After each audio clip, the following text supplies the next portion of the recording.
Syllabus में हम बात करें तो सिलेबस में हम पहले पढ़ चुके कॉन्स्टिट्यूशनल डेवलपमेंट ऑफ इंडिया। ठीक है, हमने ये देखा कि कॉन्स्टिट्यूशन क्या होता है। कॉन्स्टिट्यूशन मतलब संविधान, जिसके तहत हमारा पूरा देश जो है शासन हो रहा है, इसमें पूरा देश चल रहा है इसके माध्यम से। हमने देखा हम पे अंग्रेजों ने रूल किया। अंग्रेजों ने 1757 को हम 1757 में प्लासी की वॉर के बाद थोड़ी बहुत जो है यहाँ पे सख्ती अपना ली थी इन्होंने, है ना। इसके बाद अंग्रेजों ने रूल किया। 1947 में हमें इंडिपेंडेंस मिली, हम आजाद हुए। और 1950 में आपका जो है 26 जनवरी 1950 में आपका जो है संविधान लागू होता है। किस तरीके से बना, क्या बना, किसने बनाया, ये सब हम इसमें पढ़ चुके हैं। कॉन्स्टिट्यूशनल डेवलपमेंट ऑफ इंडिया हम देख चुके हैं कि हमारे संविधान का विकास किस तरीके से हुआ है। आज की वर्तमान देश में हम आज की वर्तमान रूप में हम देखते हैं कि हमारा संविधान कैसा है। ये आपका पहला चैप्टर था। दूसरा हम पढ़ चुके हैं, इसमें दूसरा चैप्टर हम पढ़ चुके हैं constituent assembly.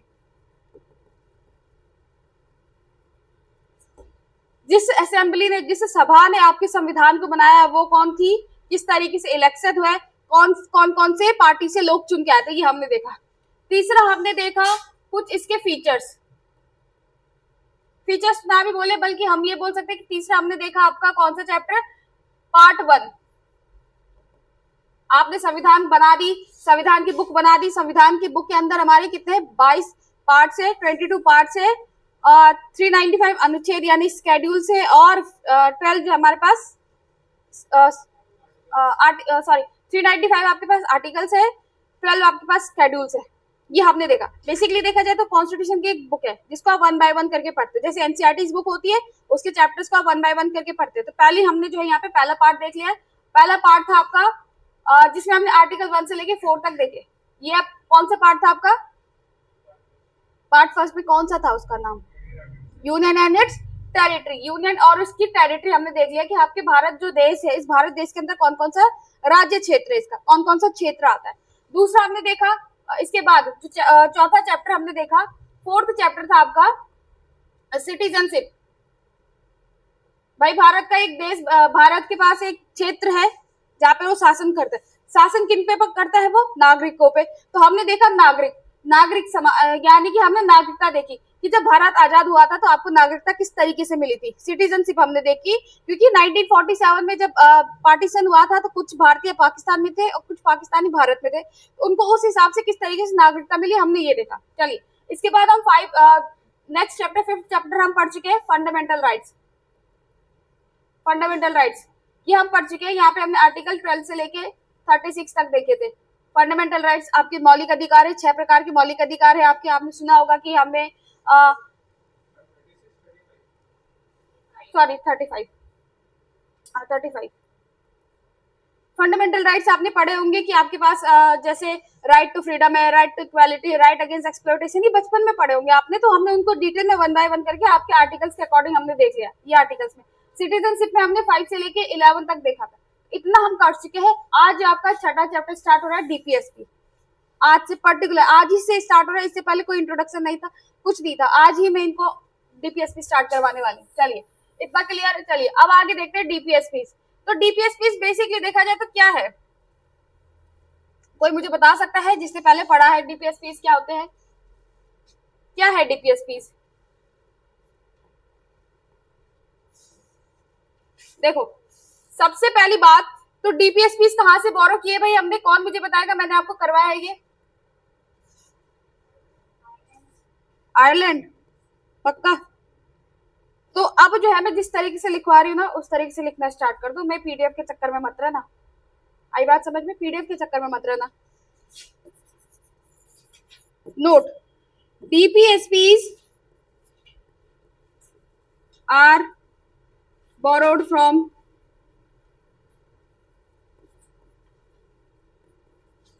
the Constitution of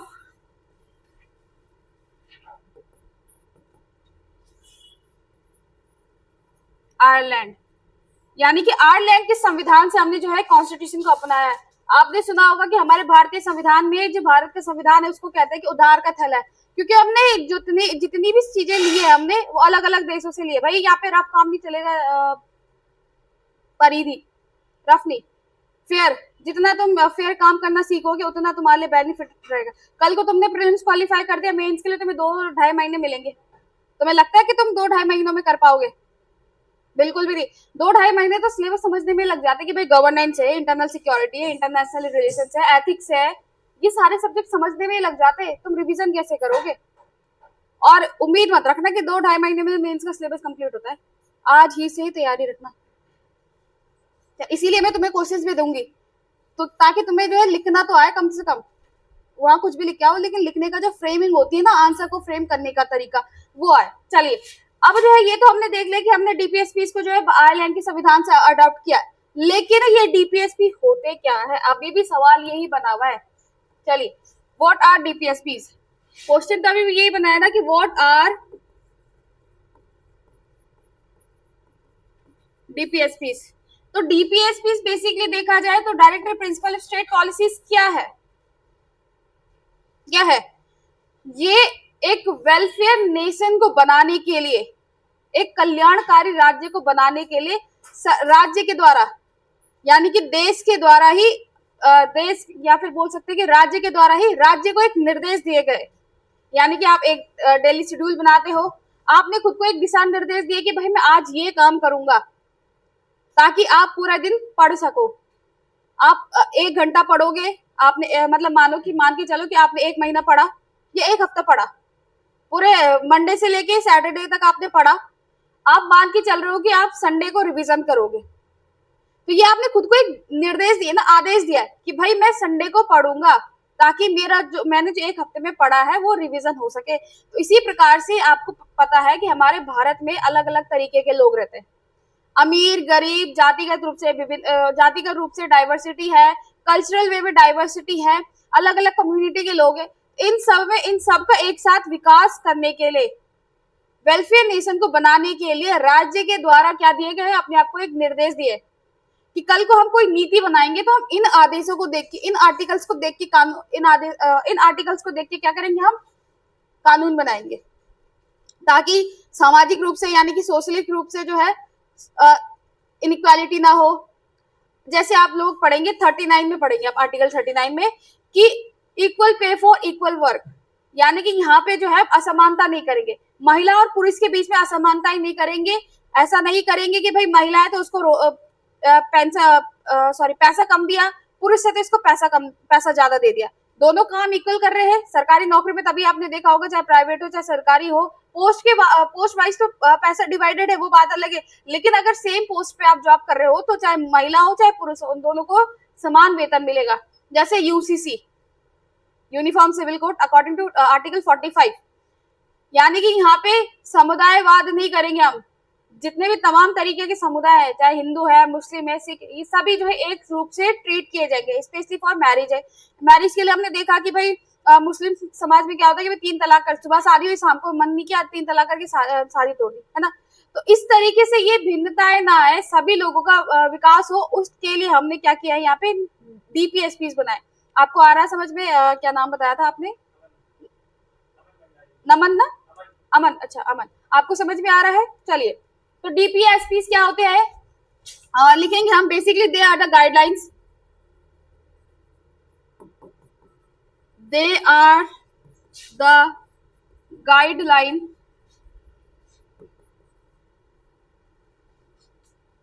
लिखोगे, इसमें डेफिनेशन लिखोगे आप लोग, लिखेंगे they are the guidelines by the government, they are the guidelines by the government, comma, to the government, guidelines by the government, to the government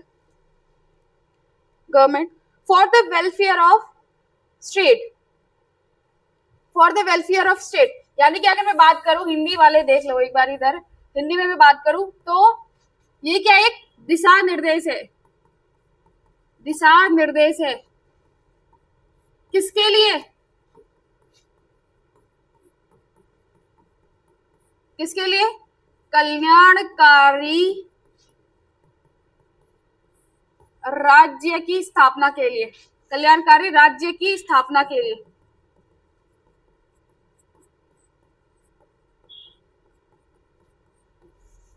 किसके लिए? कौन करेगा? कौन देगा निर्देश? राज्य। कौन देगा निर्देश? राज्य देगा राज्य को निर्देश।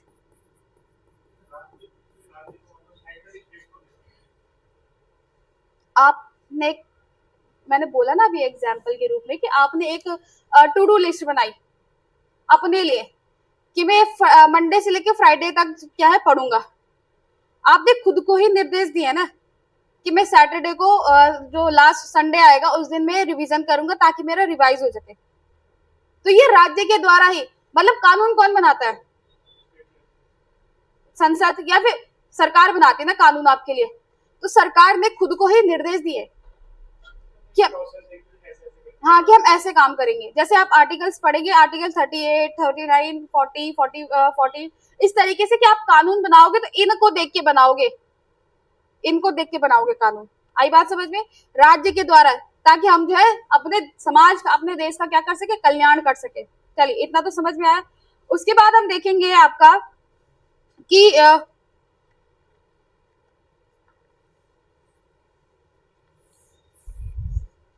डीपीएसपीस की मैं बात करूं तो डीपीएसपीस का बेसिकली वो क्या है, उद्देश्य में बोलूं तो, यानी कि मैं बात करूं objective of डीपीएसपीस,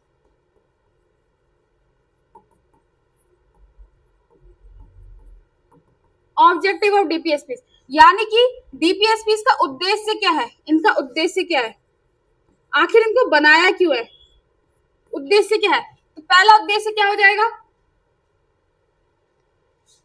for the welfare state, welfare यानी कल्याण सभी का, टू फॉर्म वेलफेयर नेशन। दूसरा उद्देश्य टू फॉर्म वेलफेयर नेशन। दूसरा उद्देश्य क्या हो सकता है इसका, प्रोटेक्शन ऑफ वीकर सेक्शन। दूसरा उद्देश्य हम बोल सकते हैं कि प्रोटेक्शन ऑफ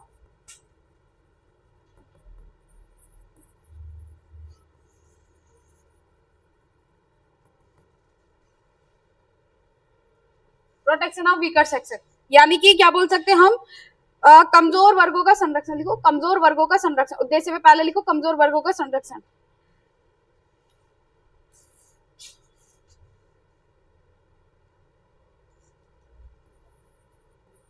सोशल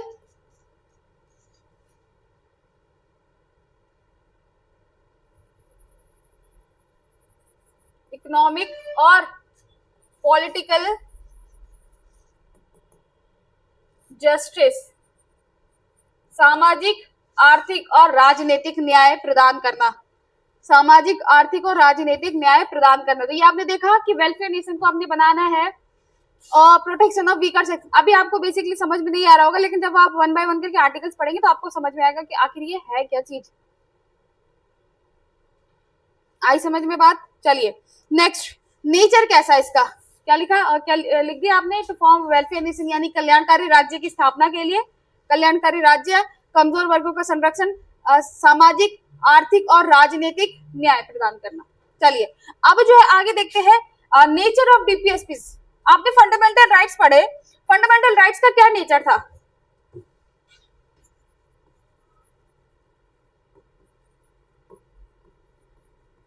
मुझे कौन बताएगा कि फंडामेंटल राइट्स का क्या नेचर था?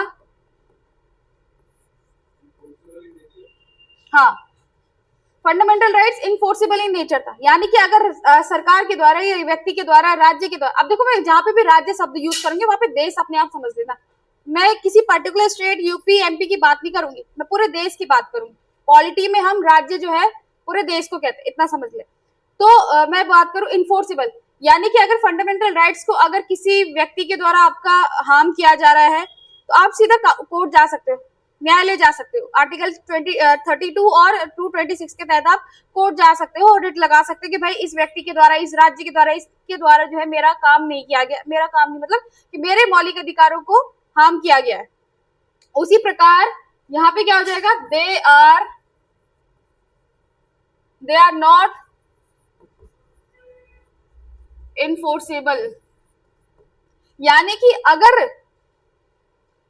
राज्य के द्वारा आपके डीपीएसपीस को लागू नहीं किया गया या डीपीएसपीस को नहीं, डीपीएसपीस के अकॉर्डिंग नीति नहीं बनाई गई, तो आप कोर्ट नहीं जा सकते हो कि भाई राज्य के द्वारा जो है यहाँ पे मेरे डीपीएसपीस का हनन किया जाए। आप इनके लागू नहीं होने पे सीधा कोर्ट नहीं जा सकते हो। तो ये एक तो इसका नेचर हो गया कि या फिर इसको ऐसे लिखो, दे आर नॉट इन्फोर्सेबल, इसमें लिखना, इसी के अंदर लिखना, यानी कि आप लोग क्या लिखेंगे, न्यायालय द्वारा लागू नहीं किए जाते, इसी के अंदर लिखना, इसके अंदर मैं डिक्टेट कर रही हूँ, इसके अंदर लिखेंगे आप,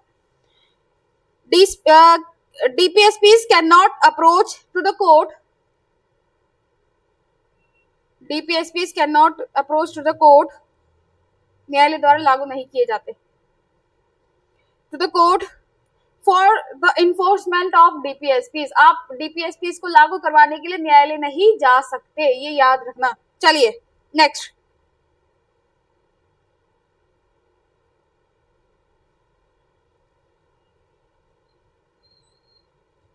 दूसरा, they are fundamental for the governance. अब देखो फंडामेंटल फॉर द गवर्नेंस क्यों बोला मैंने, लिखेंगे they are fundamental for governance.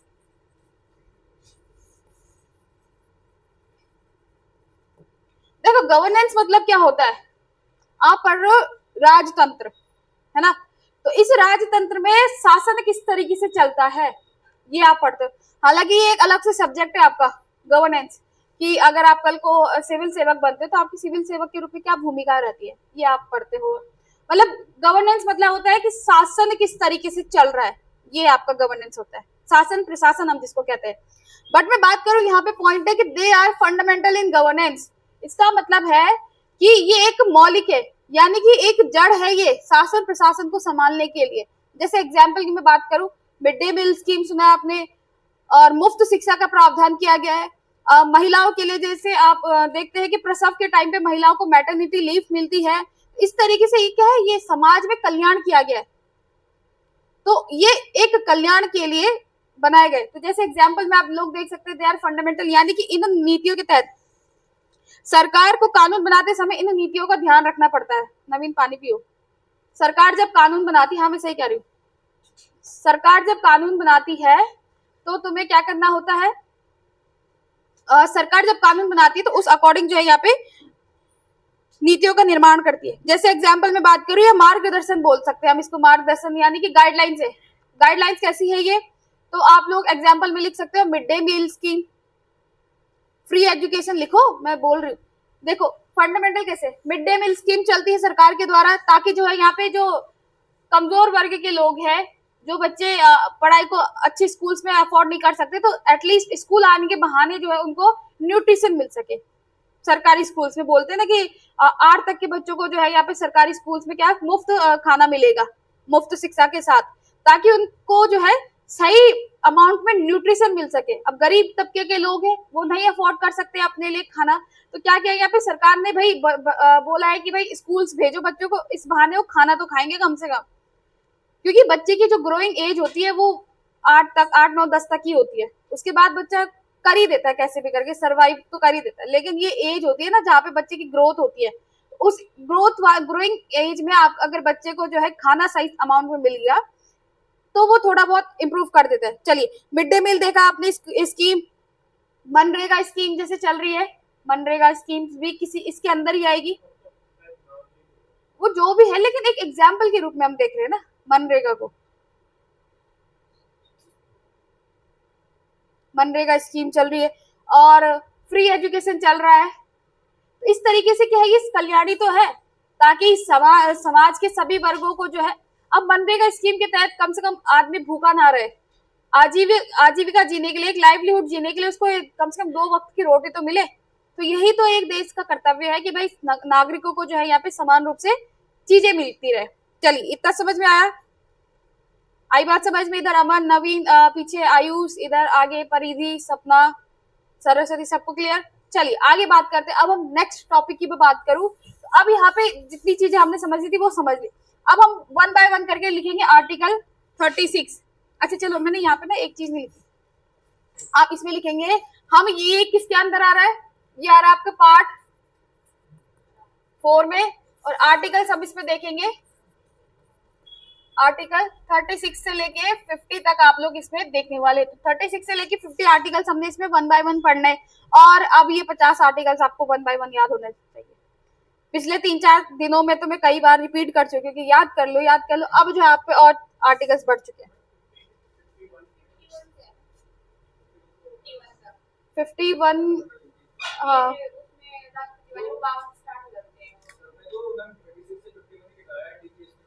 हाँ 51 ही है, सॉरी, इसमें 51 का ए आपका, 51 का ए आपका जो है फंडामेंटल ड्यूटीज है, तो 51, हाँ 51। चलिए अब 1 बाय 1 करके आर्टिकल्स को पढ़ते हैं। आर्टिकल 36 क्या कहता है आपका, अनुच्छेद 36,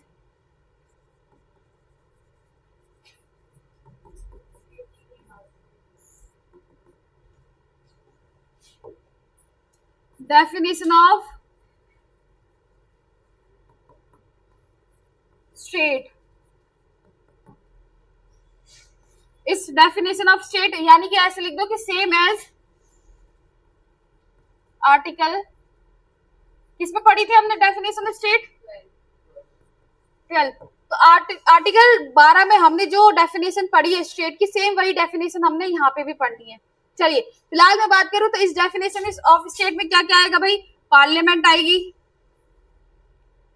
पार्लियामेंट आएगी, जो जो मैंने आपको लिखवाया था, जैसे मैंने क्या क्या लिखवाया था आपको, पार्लियामेंट, स्टेट लेजिस्लेचर, और क्या बताया था मैंने, और बताओ भाई क्या क्या लिखाया था मैंने, पार्लियामेंट, पार्लियामेंट लिखाया था, स्टेट लेजिस्लेचर लिखाया था, और क्या लिखाया था मैंने, म्युनिसिपैलिटीज यानी कि लोकल बॉडीज। आर्टिकल 36 कहता है कि भाई आपके देश के अंदर जितने भी तमाम अधिकारी है, रूलिंग बॉडीज है, जो भी चीजें आपके देश के अंदर चीजें चल रही है, वो सब आपके इस आर्टिकल में डिफाइन किए गए। तो बेसिकली देखा जाए बस इसमें इतना याद रखो कि आर्टिकल 36 क्या कहता है कि डेफिनेशन ऑफ स्टेट, यानी कि एक राज्य की क्या है यहाँ पे परिभाषा दी गई है, स्टेट की डेफिनेशन है यहाँ पे, बस इतना याद रखना। अब इस स्टेट के अंदर देखो मैं बात करूं तो ये स्टेट आपका,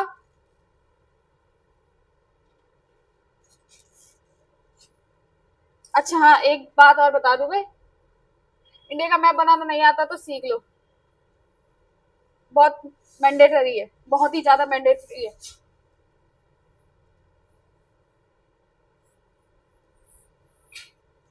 नहीं सीखोगे तो फिर क्या करोगे, सीख लो 1 मिनट से भी अंदर। चलो ये आपका देश है भारत देश, इस भारत देश के अंदर तमाम जितनी चीजें हैं, चाहे इस एरिया में आपकी पार्लियामेंट, स्टेट लेजिस्लेचर, इसमें जितने भी आपके अधिकारी है और शासन प्रशासन संभालने वाले जितने भी तंत्र है, आपके तत्व है, वो सब आपके आर्टिकल 36 के अंदर आएंगे, जितने भी चीजें। आ रही बात अमन समझ में आपको? हाँ भाई, जहां पे डाउट होगा ना वहां पे पूछ लेना, क्योंकि मुझे मालूम है कि जब आदमी फर्स्ट टाइम पढ़ता है तो उसको बस ऐसे होता है, चीजें इस तरीके से जाती है। मेरा भी आर्ट्स वाला बैकग्राउंड था नहीं, तो मैंने अभी स्टार्ट किया था पढ़ना, तो मुझे भी बहुत दिक्कतें आती थी। तो मल्टीपल्स टाइम आप रिवीजन करोगे ना, तब आपको बेनिफिट रहेगा, तब आपको चीजें समझ में आएगी। चलिए आर्टिकल 36 में आपको कुछ नहीं देखना, आपको सिर्फ ये देखना है कि आपकी स्टेट की क्या है, यहाँ पे डेफिनेशन दी है। चलिए आगे देखते हैं आर्टिकल 37 क्या बोलता है। आर्टिकल 37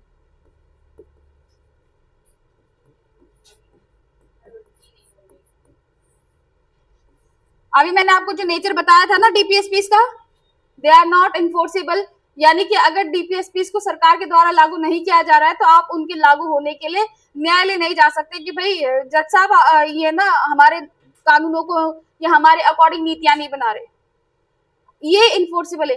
देखो एक चीज ध्यान रखना, फंडामेंटल राइट एक नागरिक होने के नाते आपके लिए पॉजिटिव है, लेकिन सरकार के लिए नेगेटिव है, क्योंकि अगर सरकार आपके अधिकारों का उल्लंघन करती तो आप सीधा हाईकोर्ट जा सकते हो। आई बात समझ में? फंडामेंटल राइट्स की मैं बात करूं, फंडामेंटल राइट्स स्टेट की पर्सपेक्टिव से देखा जाए तो स्टेट के लिए क्या है, ये नेगेटिव है, यानी कि इनके इन्फोर्समेंट के लिए आप सीधा न्यायालय जा सकते हो कि भाई रिट जारी कर सकते हो, याचिका लगा सकते हो कि हमारे अधिकारों को जो है यहाँ पे उल्लंघन किया जा रहा है। अगर मैं बात करूं डीपीएसपी पॉजिटिव नेचर के, सरकार के लिए, राज्य के लिए पॉजिटिव नेचर के, क्योंकि ये इन्फोर्सेबल नहीं है, इनके उल्लंघन होने पे आप वहां नहीं जा सकते, कोर्ट नहीं जा सकते। आई बात समझ में नवीन? चलो अब देखो आर्टिकल 37 में लिखेंगे, लिखिए पहले article 37 make it clear that Article 37 make it clear that although citizen cannot go to court to enforce DPSPs, although citizen can't go, यानी कि cannot go to court to enforce DPSPs, the government must keep these principle in mind.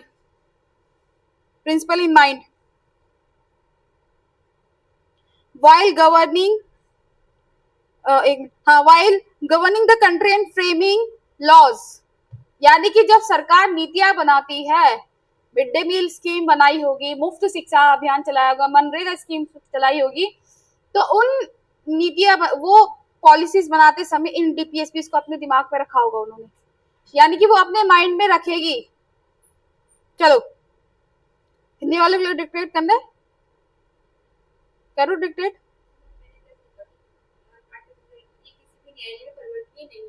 हाँ बस ऐसे लिख दो। हाँ ये भी ठीक है, प्रवर्तनीय नहीं है, नोट करके लिखेंगे इसमें।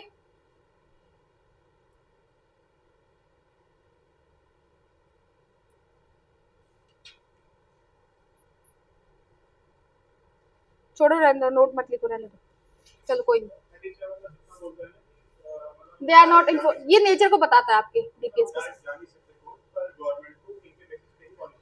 इनके बेसिस पे ही पॉलिसी बनती है, बनती भी इनके बेसिस पे ही है और आगे बनाएगा भी इन्हीं के बेसिस पे बनाएगा। अभी आप देखेंगे आर्टिकल 38, 39, 40, तो पॉलिसीज किस तरीके से बनती है, किस किस चीजों को ध्यान में रखा जाता है, ये आप देखेंगे। आर्टिकल 38 बात करते हैं। आज मैं पीडीएफ से नहीं पढ़ा रही हूँ तो आप लोगों को चीजें ज्यादा क्लियर हो रही होंगी, आप एक प्रेजेंट माइंड के साथ यहाँ पे बैठे हुए। क्यों पीडीएफ वाली क्लासेस ज्यादा बेस्ट है या ऐसी वाली क्लासेस बेस्ट है?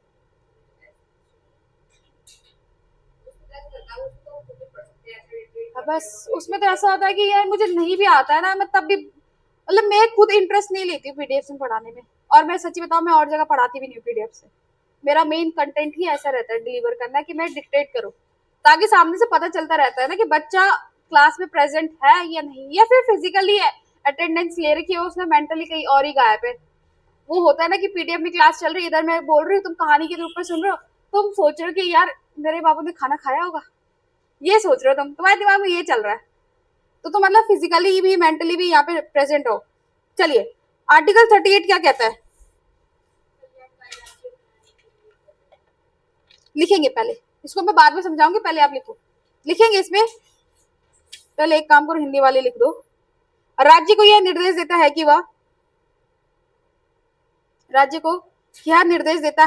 कि वह समाज में न्याय और समानता स्थापित करे,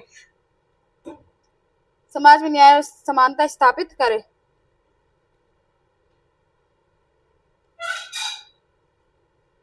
लिखेंगे इंग्लिश में 38 article 38, to secure a social order, to secure a social order for the promotion of welfare of the people, चलिए अब जो है इसमें आर्टिकल 38 का सब क्लॉज 1 देखेंगे। भाई स्पीड से तो नहीं हो रहा लिखने में, जहां पे डिक्टेशन छूट रहा है वहां पे बोल लेना। आर्टिकल 38 का सब क्लॉज 1 देखेंगे, सब क्लॉज के फॉर्म में याद रखने की जरूरत नहीं है, बस याद रखना कि आर्टिकल 38 मेनली बोलता क्या है। लिखेंगे पहला पॉइंट, इसमें 38 का सब क्लॉज 1 लिखेंगे। The state shall strive to promote the welfare of people, strive, try, try करेगा, ट्राई, ये ट्राई लिख दो या STRIV लिख दो, स्ट्राइव लिख दो। The state shall strive to promote the welfare of the people, to promote the welfare of the people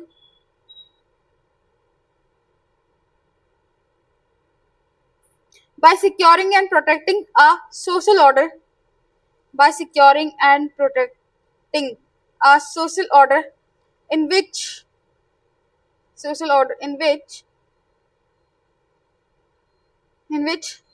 social, economic, political justice shall inform all institution of life,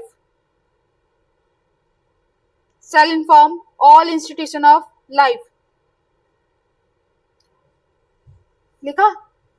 article 38 का sub clause 2 लिखेंगे, उसके बाद समझाऊंगी मैं आपको, पहले लिख ही लो। चलिए article 38 का 2 क्लियर। 1 2 ऐसा नहीं है, आपका हिंदी में ही कंसाइज हो गया है वो, कि कल्याणकारी राज्य की स्थापना के लिए समाज कैसे कैसे काम करेगा। अभी मैं बोलती हूँ, लिखेंगे आप लिख लो, पहले इसमें लिख लो, इसमें लोगों के कल्याण को बढ़ावा देना,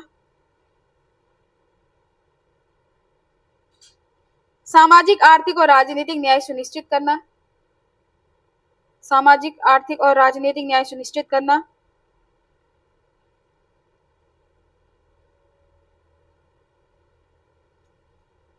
सुनिश्चित करना।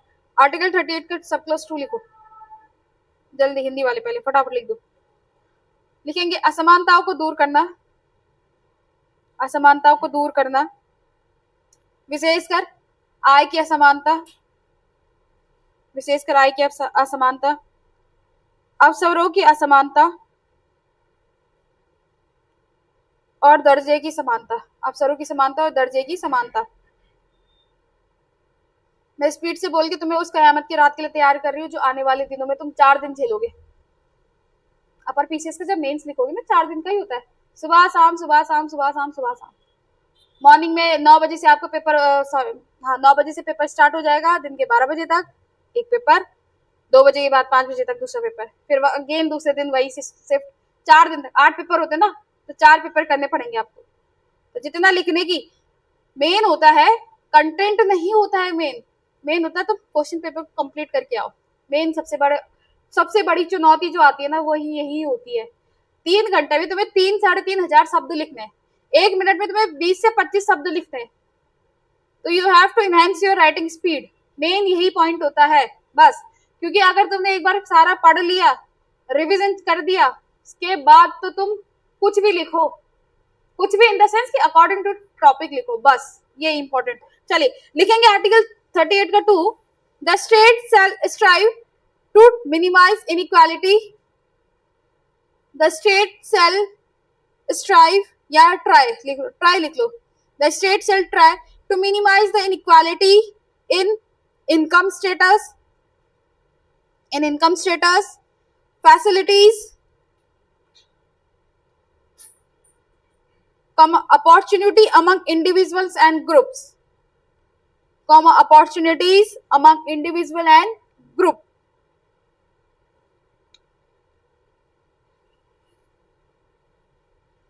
देखो आर्टिकल 38 का मेन मोटिव यही है कि हम क्या करें,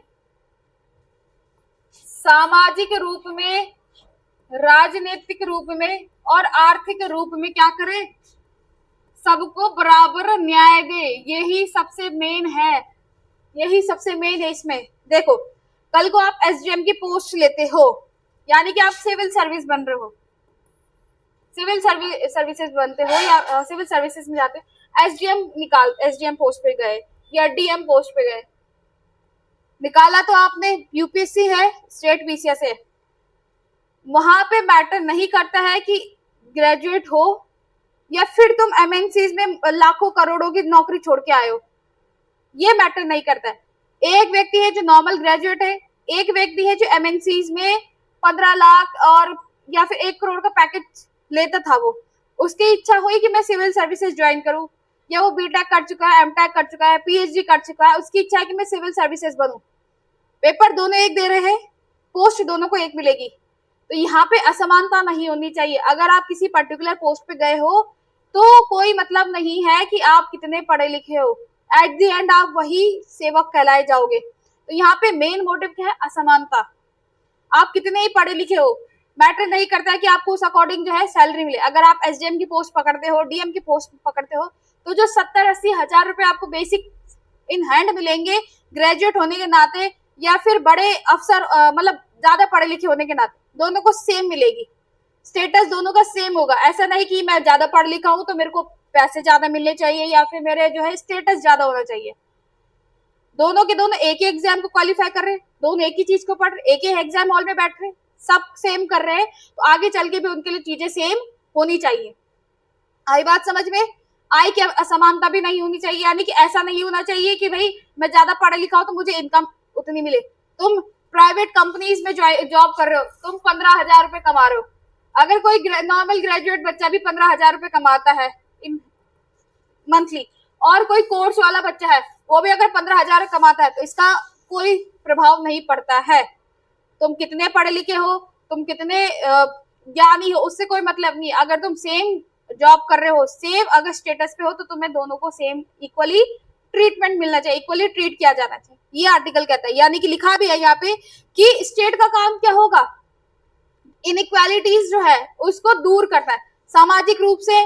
सामाजिक रूप में मतलब क्या होगा, सामाजिक रूप से कैसे बोल सकते हैं, सोशली रूप में कैसे बोल सकते हैं कि इनइक्वालिटी हम दूर करेंगे, यानी कि हम जातिगत रूप से भेदभाव नहीं करेंगे, समुदाय के हिसाब से भेदभाव नहीं करेंगे। हम ये नहीं कहेंगे कि आप दूसरे धर्म के हो तो आप आप जॉब कर रहे हो तो आपको कम पेमेंट मिलेगी, या फिर आपका स्टेटस जो है कम होगा। हम जातिगत रूप से भी नहीं भेदभाव कर सकते। आप SC ST general OBC EWS किसी भी कैटेगरी से हो, अगर आप एक किसी पद पर आसीन हो तो आपको सेम क्या मिलेगी, अमाउंट की पेमेंट मिलेगी, सैलरी मिलेगी। आप जब आप किसी सरकारी अफसर सरकारी पद पर जाते हो, गवर्नमेंट एम्प्लॉय बनते हो, हालांकि आप रिजर्वेशन के थ्रू गए हो, क्योंकि वो रिजर्वेशन एक अलग क्राइटेरिया हो गया, लेकिन जब सैलरी की बात आएगी, स्टेटस की बात आएगी, तो वहां पे आपकी जाति नहीं देखी जाएगी, आपका धर्म नहीं देखा जाएगा, आपको दोनों को समान रूप से क्या मिलेगा, वेतन मिलेगा। ये है सामाजिक रूप से। तो हम आर्थिक रूप से हम देख सकते हैं कि अमीर गरीब के हिसाब से नहीं बोल सकते कि भाई अमीर है तो उसको ज्यादा पैसा मिले, गरीब है तो उसको उतना पैसा मिले। कल को अगर कोई बड़ा बिजनेसमैन मनरेगा ज्वाइन करता है, मनरेगा में दिहाड़ी करता है, तो उसको उतनी ही दिहाड़ी मिलेगी जितनी उस मजदूर को मिलती है। ये एक अपॉर्चुनिटी के बेसिस पे भी हम बोल सकते हैं कि उस समान रूप से देखा जाएगा। पॉलिटिकल एंगल से देखा जाए तो ऐसा नहीं होगा कि भाई हम राजनीति कर रहे हैं तो हम अलग अलग तरीके से करें। तो यहाँ पे बेसिकली 38 आर्टिकल 38 यही कहता है कि हमारा जो सरकार का जो मेन काम होगा कि हम जो समाज में इनइक्वालिटीज है उनको हम दूर करें। आई बात समझ में? क्लियर हो गया आर्टिकल 38? चलिए नवीन इधर, क्लियर हो गया सबको? चलो आर्टिकल 39 की हम बात करते हैं, राइट। आर्टिकल 39 लिखेंगे अब।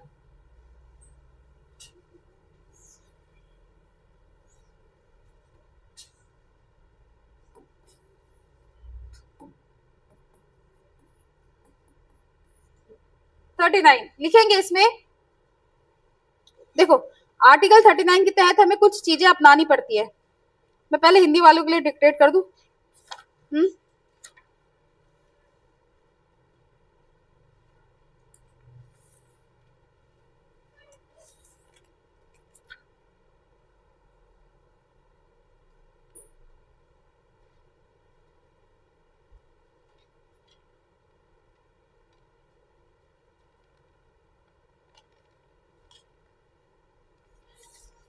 तुम एक काम करो, इसकी फोटोज ले लो, फोटो ले लो, उसके बाद जैसे जैसे मैं बोलती रहूंगी तुम लिखते रहना। चलिए आर्टिकल 39 लिखेंगे आप। इसमें लिखेंगे certain principles of policies, certain principle of policies to be followed by the state, to be followed by the state. लिखा certain principle of policies to be followed by the state. देखो यहाँ पे बोला गया है कि आर्टिकल 39 के तहत कुछ जो है प्रिंसिपल आपको फॉलो करने पड़ेंगे। पहला एडिक्वेट लिखेंगे, पहला लिखेंगे एडिक्वेट मीन्स ऑफ लाइवलीहुड, पहला लिख दिए, लिखेंगे adequate means of livelihood. B में लिखेंगे distribution of natural resource, distribution of material resources.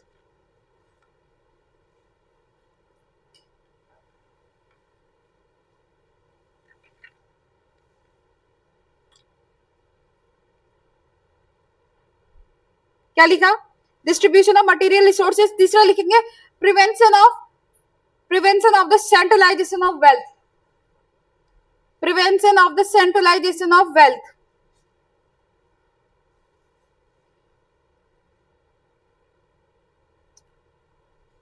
Fourth लिखेंगे equal pay for equal work, equal pay for equal work. Fifth लिखेंगे protection of workers, protection of workers. इसको ना one by one ऐसे series में लिखना है, स्टेप बाय स्टेप। क्यों? क्योंकि 39 का ए, 39 का बी, 39 का सी, इस तरीके से ही डी, 39 का सब, ये आपके ना सब क्लॉसेस जोड़े गए। इसको वन बाय वन करके ऐसे लिखना है। कहां तक लिख लिया भाई? 39 का ई लिख लिया आपने कि प्रोटेक्शन ऑफ वर्कर्स। 39 का एफ लिखेंगे प्रोटेक्शन ऑफ चाइल्ड।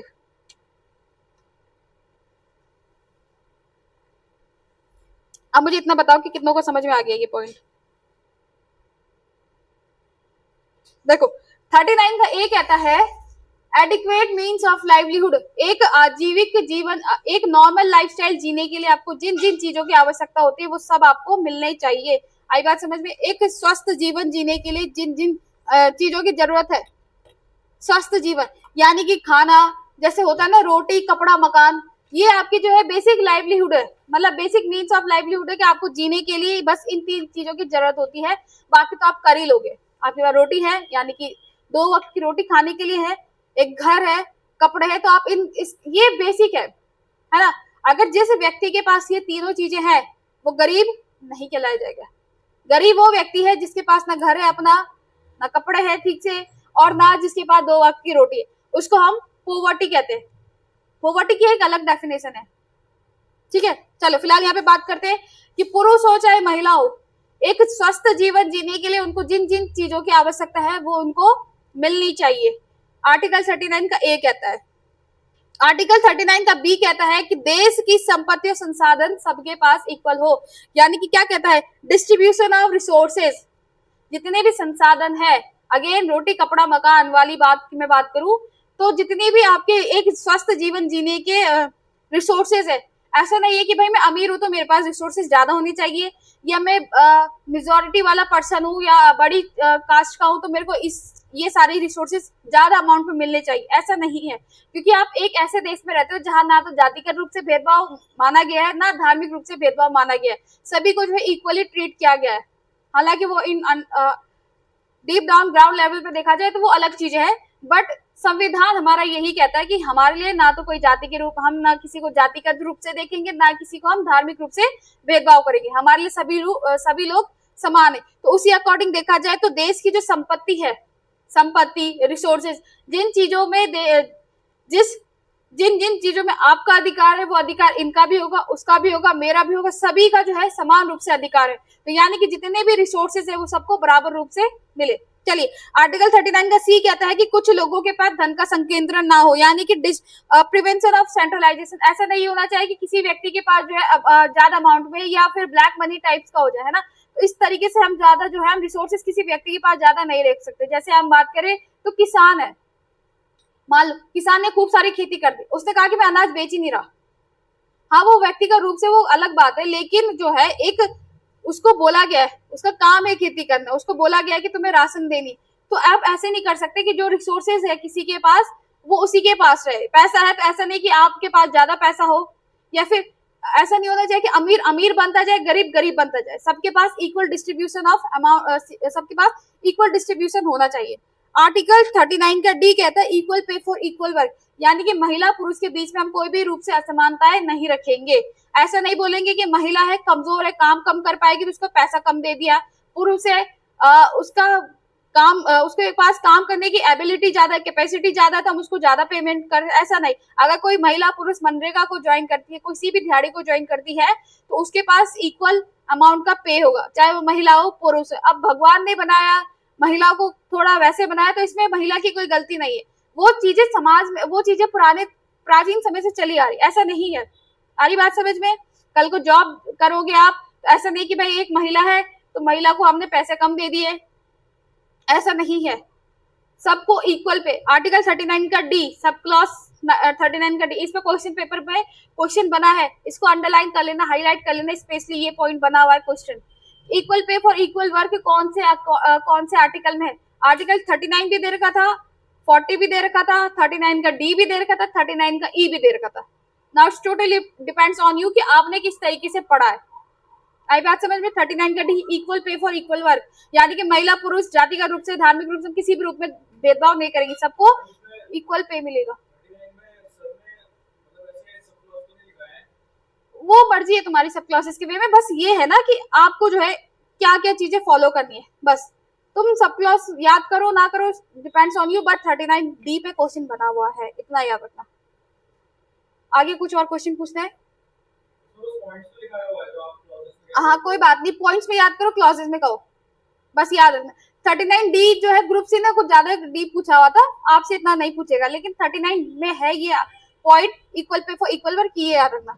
अब क्लॉजेस में तुम याद करना चाहो वो मर्जी तुम्हारी, चाहे पॉइंट वाइज याद करना चाहो, ऐसे कंपल्सरी भी नहीं है, बस ये कि पॉइंट दे रखे है तो क्लॉजेस में ही, लेकिन तुम पॉइंट में भी याद कर सकते हो,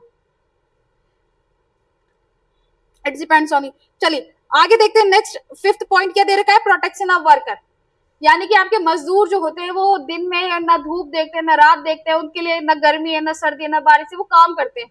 वो ऐसे कारखानों में भी काम करते हैं जो मतलब उनके जान को जोखिम भरे काम होते हैं, जहाँ पे पटाखे बनते हैं और कई चीजें हैं, जो फैक्ट्रीज होती है जहाँ पे मजदूरों के लिए जो हानिकारक चीजें बनती है। तो मजदूर जो है ऐसी हानिकारक फैक्ट्रीज में काम कर रहे हैं, तो उनके स्वस्थ जीवन के लिए क्या क्या चीजें जरूरी है, वो भी सरकार को सुनिश्चित करना पड़ेगा कि उसको एक स्वस्थ जीवन किस तरीके से मिले। मजदूर के स्वस्थ जीवन के लिए भी यहाँ पे प्रोविजन किया गया, ये याद रखना। आगे देखते हैं। चाइल्ड के लिए ना यहाँ पे कि बच्चों का शोषण, देखो बच्चे जो है सबसे कैसे होते हैं, सबसे सेंसिटिव मानते हैं हम बच्चों को, क्योंकि बहुत सेंसिटिव होते हैं। अब बेसिकली देखा जाए तो जो हम बोलते हैं ना बाल श्रम, छोटे बच्चों से चाइल्ड लेबर कराया जाता है, वो चाइल्ड लेबर ऐसे बच्चों से कराया जाता है जो कि 14 साल से नीचे के होते हैं। उनका बचपन में ब्रेन वॉश कर दिया जाता है, जिस एज में जो एज उसकी खेलने कूदने की, अपने आप को विकसित करने की है, चीजें समझने की, उस एज में तुम उसका ब्रेन वॉश कर रहे हो, तुम उससे दिहाड़ी मजदूरी करवा रहे हो, तुम उससे भीख मंगवा रहे हो, कारखानों में काम करवा रहे हो। तो ये चीजों से बचाव के लिए बच्चों के लिए भी यहाँ पे जो है बच्चों का शोषण सबसे ज्यादा होता है। सेंसिटिव जोन में रहते हैं, सेंसिटिव होते हैं। कौन बच्चा चाहता है? तुम चाहते हो कि तुम नौकरी करो, क्योंकि समाज ने बनाया है, तुम पे अगर भरपूर पैसा हो। हाँ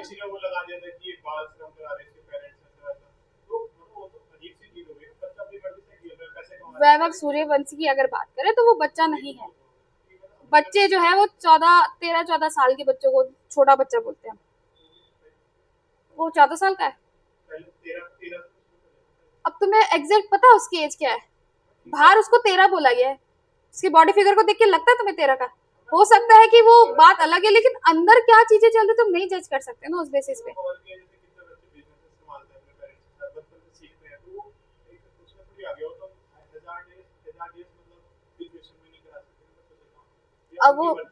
अब जैसे मैंने आपको बताया था ना एक्सेप्शन की, सरकार अगर किसी बच्चे से कोई काम करवा रही है तो वो इस आर्टिकल के एक्सेप्शन माना जाएगा।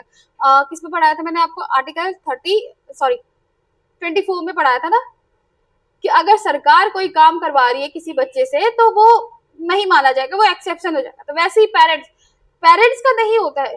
अब तुम बिजनेस संभाल रहे हो, ऐसे थोड़ी कि वो 24 घंटा उस बिजनेस पे लगा हुआ है, कुछ पॉइंट संभाल दिए उसने, ऐसा नहीं होता है। तो इनबिल्ट है ना उसके अंदर। चाइल्ड लेबर का मतलब होता है कि तुम काम ज्यादा करवा रहे हो, पैसा उसे कम दे रहे हो।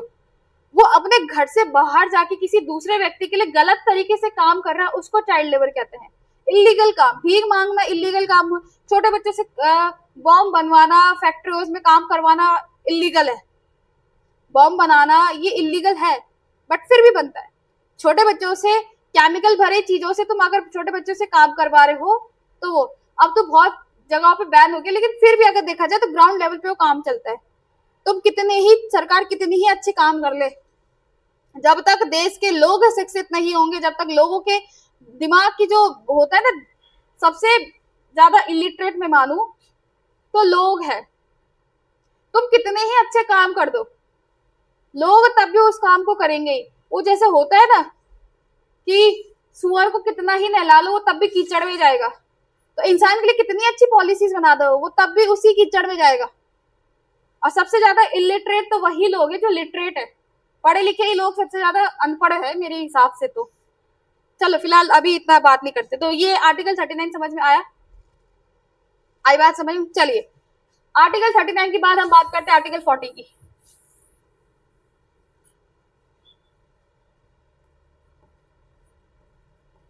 एस्टैब्लिशमेंट ऑफ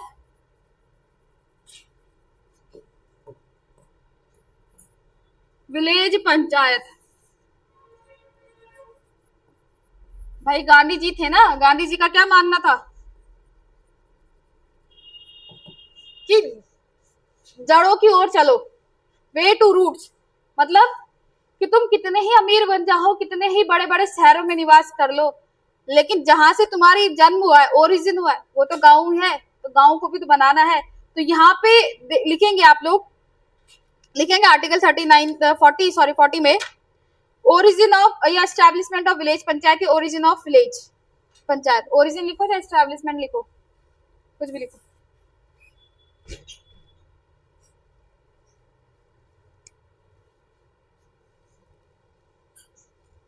लिखेंगे the state shall take step the state shall take step to organize village panchayat,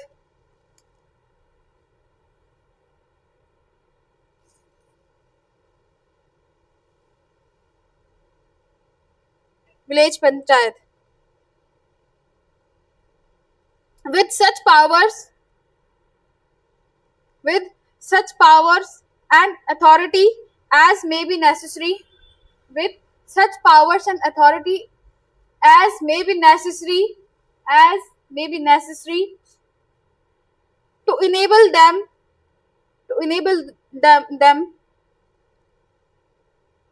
to function as unit of self government, to function as unit of self government, as self government। इसमें note लिखेंगे,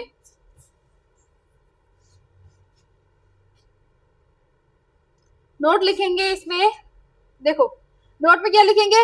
अच्छा नवीन मुझे answer देंगे कि जो 11th schedule है वो कौन सी है और कौन से कॉन्स्टिट्यूशनल अमेंडमेंट के बाद जोड़ी गई थी, बताओ मुझे ना। I want answer from you.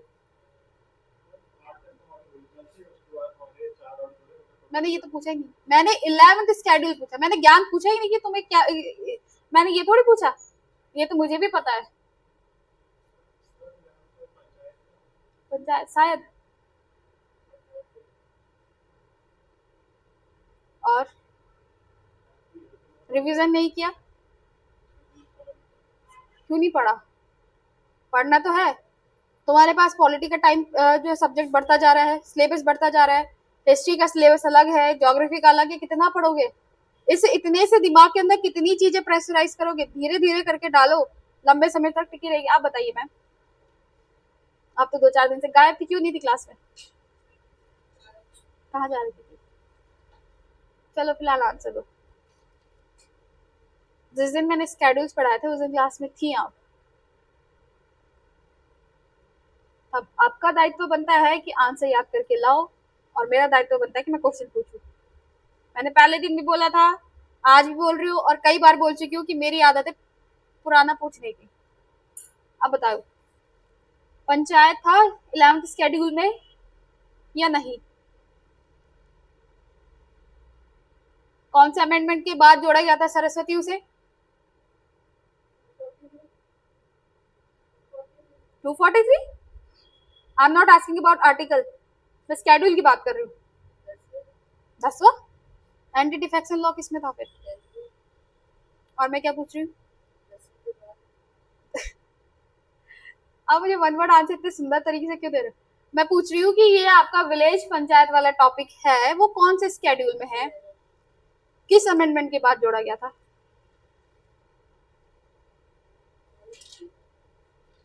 आप कंफ्यूज में हैं ना शायद। 93? आप बताओ। 52? वेरी गुड आयुष, अब तुमसे ही उम्मीद है मुझे। जोर से बोलो ताकि सबको सुनाई दे। कब हुआ था? हाँ, 2002 वाली उम्मीद नहीं थी मुझे, वो 86 वाला है। चलो अगर मैं बात करूं नोट की, नोट पे लिखेंगे, नोट पे लिखेंगे,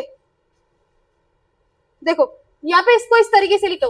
आर्टिकल 40 को जो है, आर्टिकल 40 पहले से था हमारे में, पंचायत वाला सिस्टम था पहले से। हिस्ट्री में आप देखोगे उत्तराखंड में चंद डायनेस्टी देखोगे, पवार डायनेस्टी देखोगे, और प्राचीन सभा समिति के रूप में आप देखोगे। तो ये जो विलेज पंचायत वाला कॉन्सेप्ट है ना, वो पहले से था, लेकिन इसको एक कॉन्स्टिट्यूशनल रूप नहीं मिला था, संवैधानिक दर्जा इसको मिला था 73rd कॉन्स्टिट्यूशनल अमेंडमेंट एक्ट 1992। और इसको आर्टिकल जो है यहाँ पे 40 को जो है क्या मिल गया था, एक लीगल रूप मिल गया था, यानी कि एक ये मिल गया था इसको कॉन्स्टिट्यूशनल बॉडी बन गई थी। एक क्या बन गई थी इस अमेंडमेंट के बाद, ये क्या बन गया था, एक कॉन्स्टिट्यूशनल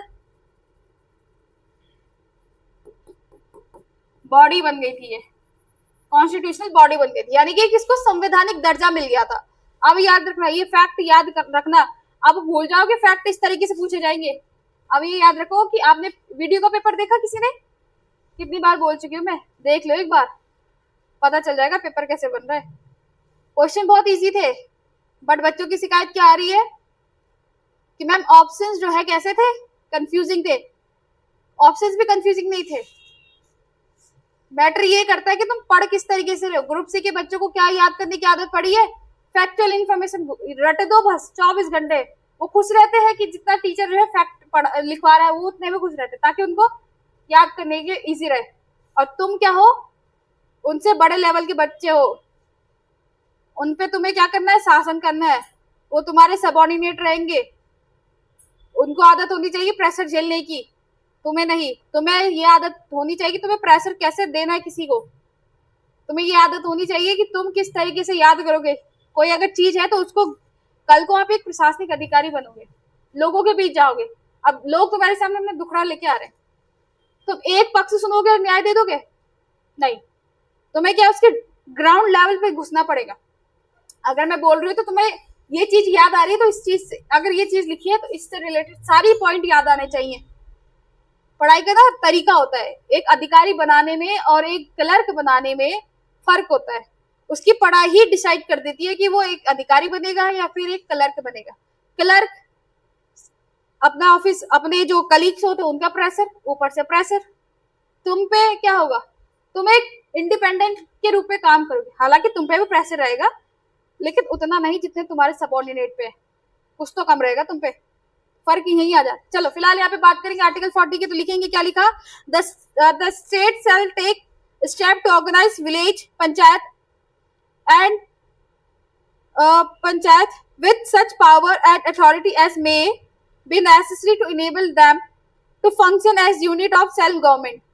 यानी कि देखो, अगर मैं बात करूं तो विलेज पंचायत जो है ना, वो थर्ड फॉर्म ऑफ गवर्नमेंट नहीं है। इसको आप कभी ये मत सोचना कि ये थर्ड फॉर्म है। आप लोग बोलते हैं ना सेंटर, स्टेट और फिर लोकल बॉडीज, कभी मत करना कि सेंटर है फिर स्टेट है। हमेशा पावर कैसे डिस्ट्रीब्यूट हो रही है, सेंटर और स्टेट में डिस्ट्रीब्यूट हो रही है। और अगर मैं बात करूं विलेज पंचायत और म्यूनिसिपैलिटीज की, ये एक स्टेट का एक्सपेंशन है। आपके यूपी है और उत्तराखंड है, तमाम जितने भी स्टेट है, अगर इन एरियाज में विलेज ग्राम सभा, ग्राम पंचायत है, तो ये क्या आपके लोकल बॉडीज, कैसे स्थानीय लेवल पे, लोकल लेवल पे रूल कर रहे हो। ये एक एक्सपेंशन, आपके जो राज्य, इसका विस्तार है। कभी थर्ड फॉर्म मत बोलना इसको, ये थर्ड फॉर्म नहीं है, आज बोल रही हूँ, कभी इसको थर्ड फॉर्म के रूप में मत देखना, ऐसा मत बोलना कि 3 तरीके से शासन होता है, केंद्र स्तर पर, राज्य स्तर पर और लोकल बॉडीज। हमेशा जो शासन होता है वो केंद्र स्तर पर होता है और राज्य स्तर पर होता है। राज्य स्तर पर जो आपकी लोकल बॉडीज है वो आपके एक्सपेंड किया गया सरकार के द्वारा, ताकि जो शासन है वो आसानी से चल सके। अगर ग्रामीण लेवल पे अगर आप काम कर रहे हो तो गांव के लोगों को ज्यादा पता होगा ना, हमारे जंगल, हमारे गाय बछड़ियां, हमारे खेत खलियान की जितनी तमाम चीजें होते हैं वो आपको ज्यादा पता होगा या गांव के लोगों को पता होगा? वो देहरादून में बैठे हुए मंत्री को ज्यादा पता होगा या फिर गांव के लेवल पे, स्थानीय लेवल पे जो व्यक्ति ग्राम सभा में, ग्राम पंचायतों में जो रूल कर रहा है उसको पता होगा? गांव के ऑब्वियसली प्रधान को पता होगा। तो ये क्या आपके एक्सपेंस रजिस्ट्रेट, ताकि आपका शासन प्रशासन इजी वे में हो सके। ठीक है, बात समझ में आई? चलिए, तो आई थिंक आपको जो है यहाँ पे आर्टिकल 40 याद होगा, आर्टिकल 40 क्लियर हो गया होगा ना। और बेसिकली देखा जाए तो ये कैसा है, गांधीवादी पर है। आपकी जो डीपीएसपी है ना वो 3 फॉर्म्स में डिवाइड हो रही है, लिबरल और गांधीवादी और एक तीसरा भी मुझे याद नहीं आ रहा है, तो हम लास्ट में पढ़ेंगे जब डीपीएसपी कंप्लीट कर देंगे। हाँ, सोशलिस्ट, समाजवाद।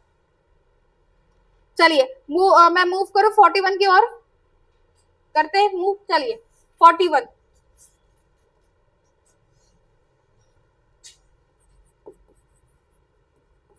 किसी को कोई डाउट होगा पूछ लेना।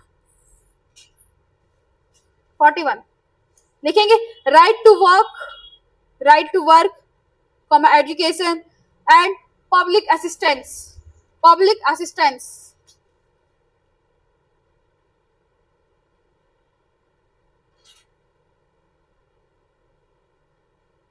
लिखा, right to work, education and public assistance. इसमें लिखेंगे द स्टेट सेल ट्राई, ऐसे लिखो इसमें, द स्टेट सेल कॉमा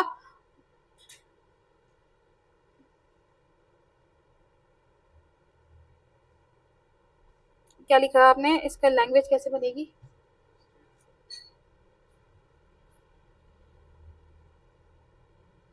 हाँ, लिखेंगे the state shall try within its economic capacity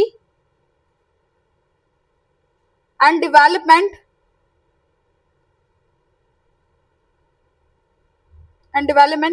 make effective provision for लिखेंगे फॉर के बाद ये लिखा आपने, इसके बाद पहला राइट टू वर्क, दूसरा राइट टू एजुकेशन बोलते हैं जिसे हम, education, right to public assistance. मतलब क्या होता है इसका भी मैं समझाती हूँ।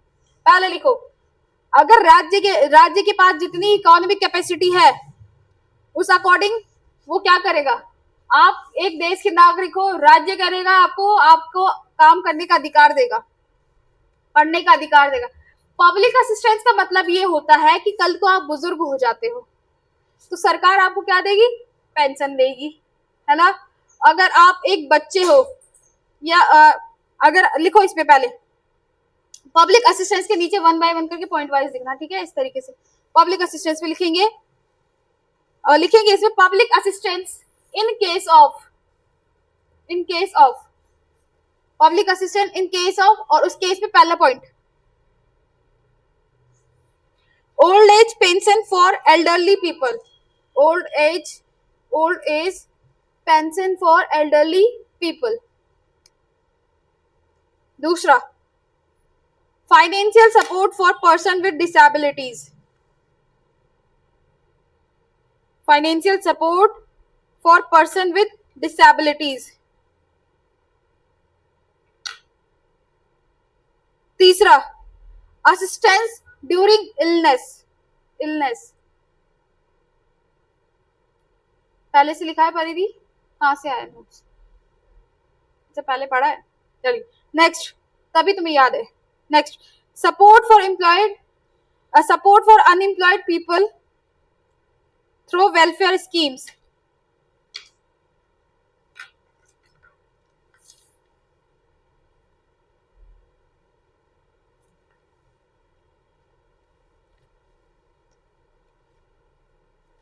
यानी कि काम, शिक्षा और सार्वजनिक सहायता।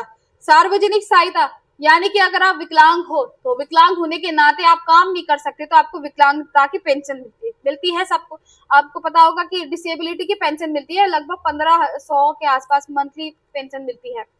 अगर आप एक बेरोजगार व्यक्ति हो तो बेरोजगार व्यक्ति के हिसाब से आप स्कीम, तरह तरह की स्कीम्स के थ्रू आप रोजगार पा सकते हो। अगर आप बुढ़ापे में बूढ़े हो जाते हो तो आपको ओल्ड एज पेंशन मिलती है ना। जैसे आपने देखा होगा किसान पेंशन मिलती है, ओल्ड एज पेंशन मिलती है। और अगर आप बीमार हो जाते हो, गरीब परिवार के लोग हो, तो आपने देखा होगा आपका गोल्डन कार्ड बना होगा, क्या बोलते हैं उसे, आयुष्मान कार्ड।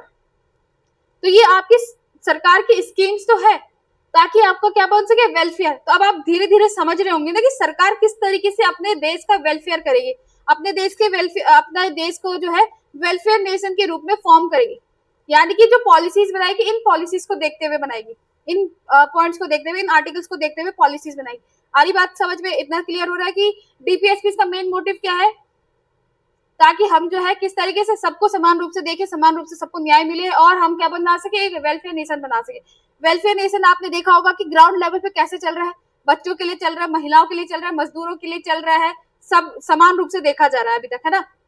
आर्टिकल 41 के तहत हमने देखा कि अगर कोई बुजुर्ग व्यक्ति है तो उसको बुजुर्गता के यानी कि वृद्धा पेंशन मिलेगी, विकलांगता पेंशन मिलेगी विकलांग होने पे। अगर आप बेरोजगार हो तो स्कीम्स के थ्रू आपको बेरोजगारी जो है आपकी दूर करने का प्रयास किया जाएगा। स्कीम जो है बहुत सी चलती हैं।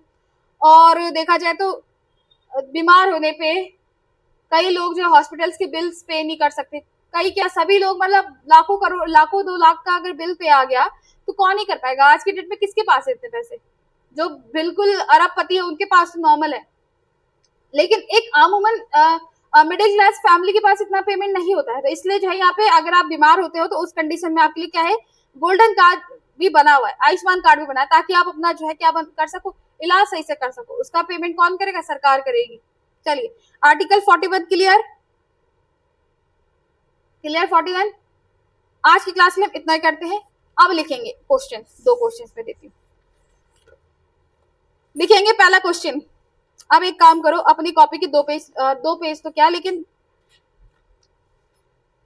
कॉपी देना एक,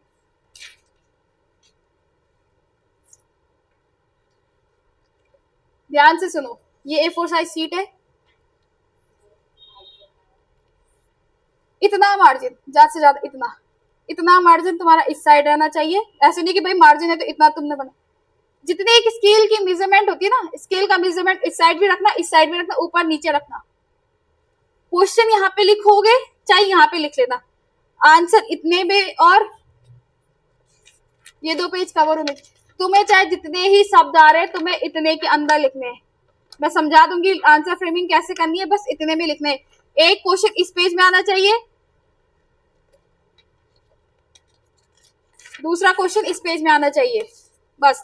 और ये मैं कल सभी से लूंगी आंसर्स, तुम्हें आता है नहीं आता है कुछ भी लिख के आता है, चाहे तुम चैट जीपीटी करो, गूगल करो, कहीं से भी करो, बस आंसर लिख के आओ। चलिए क्वेश्चन नंबर फर्स्ट, अब मैं तुम्हें एक्सप्लेन भी कर दूंगी क्वेश्चन क्या लिखना है, ठीक है। लिखेंगे question number first, the constitution of India has been described,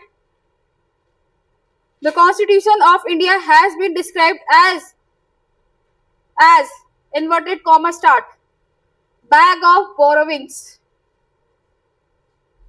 inverted comma close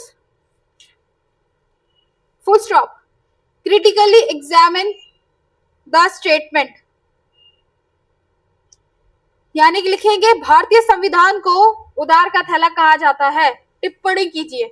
अब टिप्पणी कैसी होती है भाई, दोनों तरीके से, क्रिटिकली बोला है ना, क्रिटिकली, तो यहाँ पे तुम्हें पॉजिटिव एक्सपेक्ट भी लिखना है और नेगेटिव भी लिखना है। तो सब उधार का थैला कहा जाता है, टिप्पणी कीजिए। क्या लिखा, the constitution of India has been described as the bag of borrowings, critically examine this statement. दूसरा question explain right to equality. Right to equality पढ़ा आपने, article 14 to 18, full stop. How does it promote social justice? How does it promote promote social justice. पहला question लिखोगे आप 100 शब्दों में, 100 शब्द। दूसरा क्वेश्चन लिखोगे आप दूसरा भी 100 में लिख के आना। आई बात समझ में कैसे लिखना है? क्या लिखा आपने? समानता के अधिकार की व्याख्या कीजिए, समानता के अधिकार की व्याख्या कीजिए। सामाजिक न्याय, और यह सामाजिक न्याय को कैसे बढ़ावा देता है, और यह सामाजिक न्याय को कैसे बढ़ावा देता है। हाँ, पहला ही नहीं लिखा? समानता के अधिकार को, समानता के अधिकार की व्याख्या कीजिए, समानता के अधिकार की व्याख्या कीजिए, और यह सामाजिक न्याय को कैसे बढ़ावा देता है। अब देखो आंसर लिखने का तरीका।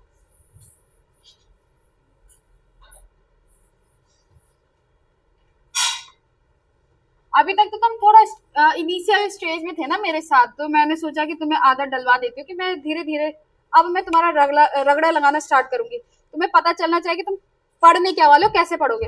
ये पेज है, मार्जिन बन गया इस साइड ऐसे, ये लिखा तुमने क्वेश्चन, आ गया इतने में। अब आंसर कैसे लिखते हैं? आंसर लिखने का तरीका होता है पहले इंट्रोडक्शन। अब इंट्रोडक्शन ऐसे नहीं लिखा जाता है कि भाई मैं इंट्रोडक्शन लिख रहा हूँ और इंट्रोडक्शन की बात नीचे लिख दिया मैंने 2-3 लाइन, ऐसे नहीं। इंट्रोडक्शन हमेशा स्टार्टिंग होती है बिना इंट्रोडक्शन लिखे हुए। थोड़ा सा ऐसा होता है ना, भूमिका लिखते हैं हम, कि जैसे हम बोलते हैं कि मैं बोलती हूँ कि आपका पहला क्वेश्चन क्या है ये, हाँ, constitution of India described as borrowing, the bag of borrowings क्यों कहा जाता है? कि भाई हमने मल्टीपल देशों के यहाँ से जो है प्रोविजन लिए गए, एक आध देशों की प्रोविजन डाल देना, क्या क्या प्रोविजन लिए गए हैं, फिर नेक्स्ट लाइन पे लिखना, फिर इसी का ही तुम क्रिटिसिज्म करोगे। इसका क्रिटिसिज्म कैसे करोगे? मान लो पंचायत वाला आपने लिया है, आपको पता है कि हमारे समाज में आप क्या डाल सकते हो कि अगर हम हिस्ट्री के रूप में देखा जाए तो सभा समिति के रूप में हम देख सकते हैं। सभा समिति आपने पढ़ी ऋग्वेदिक टाइम पे? पढ़ा? वही एनालाइज पेपर एक जो है वो सारे सब्जेक्ट से मिलके बनता है। आंसर राइटिंग, अभी जैसे आप आंसर पॉलिटी का आंसर लिखोगे तो जरूरी नहीं कि पॉलिटिकल एंगल ही लिखोगे, हिस्ट्री को भी अपनाओ, ज्योग्राफी को भी अपनाओ, एक आंसर इकोनॉमी भी घुस रही है तो इकोनॉमी, ऐसे जबरदस्ती क्वेश्चन के अकॉर्डिंग। तो जैसे सभा समिति का एग्जाम्पल दे दिया आपने कि ऋग्वेदिक टाइम पे सभा समिति थी। पंचायत आप देख सकते हो कि आपने चंद पवार डायनेस्टी में पंचायत देखी, और भी जो है प्रोविजन देख सकते हो। ठीक है, ये तो आपने पहले इंट्रोडक्शन लिखो। मेन आंसर लिखने का तरीका होता है पहले इंट्रोडक्शन, फिर मेन बॉडी जो क्वेश्चन की डिमांड है। क्वेश्चन की डिमांड क्या है? क्रिटिकल एग्जामिन की जो आपका कॉन्स्टिट्यूशन है वो बैग ऑफ बोरोइंग्स है या नहीं। फिर उसके बाद कंक्लूजन। अब कंक्लूजन जो है ना ऐसे लिखा नहीं जाता कि भाई कंक्लूजन लिख दिया।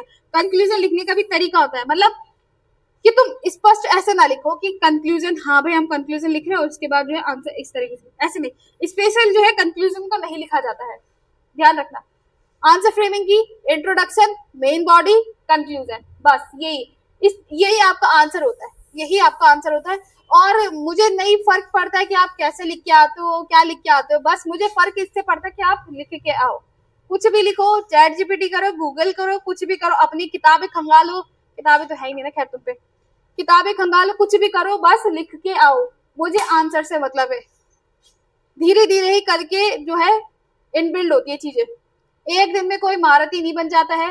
सब कोई पेट से ही जो है चीजें सीख के नहीं आता, धीरे धीरे करके सीखता है। आज गलती करोगे कल सीखोगे, कल गलती करोगे फिर अगले दिन सीखोगे। इसीलिए हम हैं यहाँ पे कि आप लोगों को क्या कर सके, एडवाइस दे सके। चलिए